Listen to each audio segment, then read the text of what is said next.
Hey everyone, it's Dr. Julie coming to you with another Dr. Julie nudge of encouragement. I hope you're ready for this one because this one is not for the faint of heart. We talk so much about honoring yourself. I really believe that at the core of true, lasting behavioral change is the need to really, in an honest and really gutsy way, connect to your real self, listen to what it's telling you, and to step in support of yourself. And many times that's in support of making changes for yourself.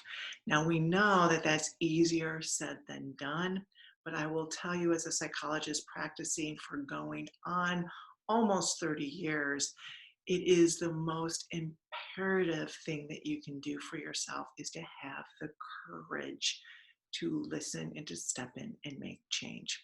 So today's nudge of encouragement is going to be about honestly looking at the things that you know need to change and exploring the reasons why so that you can hopefully increase your level of awareness, maybe empathy and compassion, and then also motivation to make the changes that you need.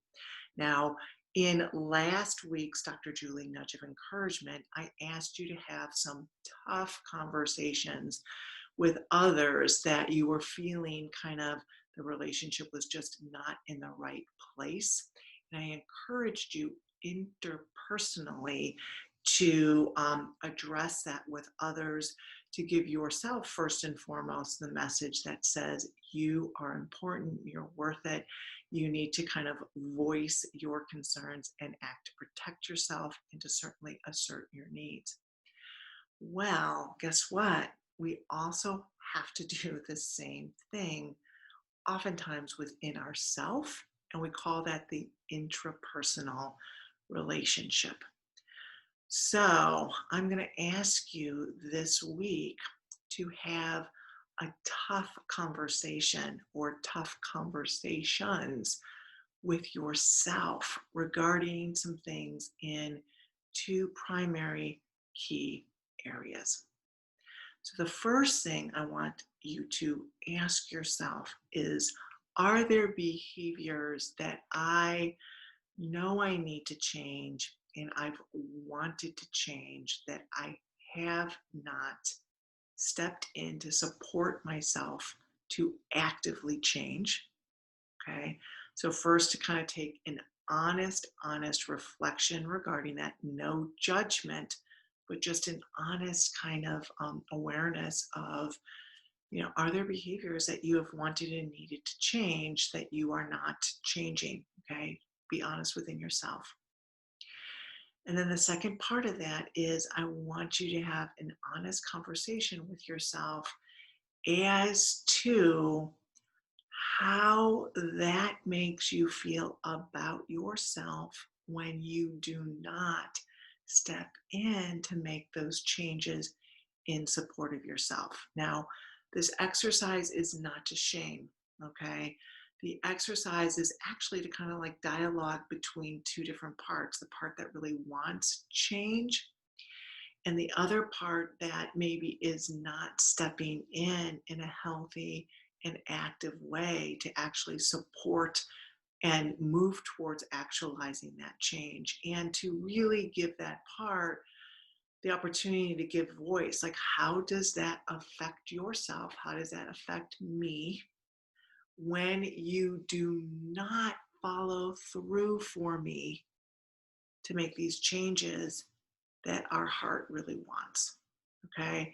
So, some very honest, tough conversation about behaviors that you need and want to change, and how you feel when you are not doing that for yourself. Okay. So, that's the first thing. And the second part of this is to have another tough conversation with yourself regarding something that needs to change in your life that you know on a gut level but you are not working, okay, to support yourself.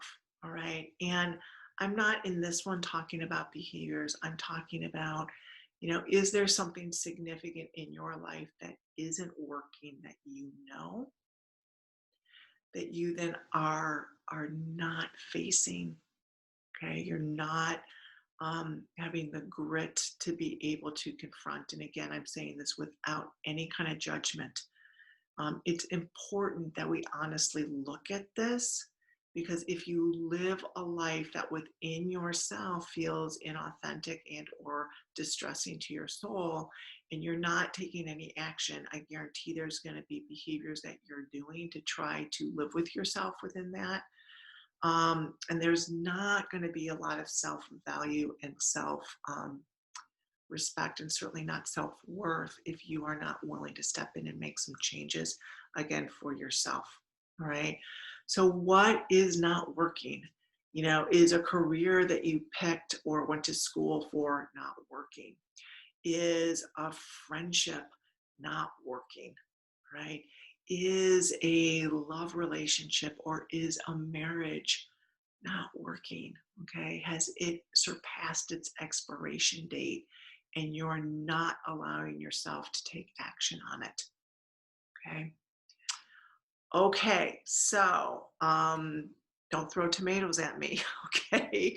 I know that this is a really tough and a really intense one, but recovery work is deep. That's why we call it the deeper work. And there's not any more important, um, really relationship that you have than the relationship within yourself. And if you are violating yourself or betraying yourself or not showing up for yourself, if you're letting yourself down, we need to really come face to face with that so that we can start making some different choices for ourselves. And even though those choices are probably going to be super, super, super, super hard, it's never going to be harder than living within the dissonance that you are living in when you are not supporting yourself or your real self needs. Okay. So, a pretty intense Dr. Julie nudge of encouragement. I'm taking you along with Dr. Ashley into the deeper work so that you can come face to face within yourself and you can step up for yourself and create the life that you want and so deserve. And hang in there, all right? We first have to look at things honestly before we can really step through and support ourselves in the courage to change. All right, you take care. Be proud of yourself for being here and doing the work that you're stepping up to do. And I will see you along with Dr. Ashley on Wednesday for our The Deeper Work video cast inside this wonderful global virtual community, Circle of Hope. You take care, and I'll see you on Wednesday. Bye-bye.